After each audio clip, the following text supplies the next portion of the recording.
গরম গরম পাকোড়া কে খাবে? আসো।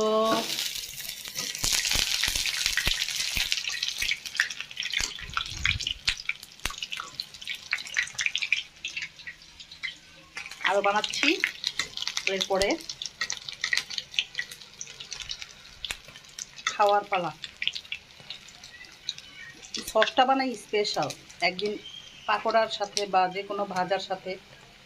হ্যাঁ, ইয়েটা দেখাবো আমি এক সময়। দেখো হয়ে গেছে।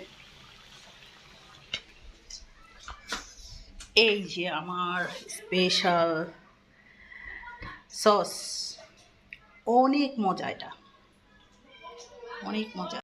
ইয়াম্মি পাকোড়া, সবাই খাও সবাই খাও। এই যে হলো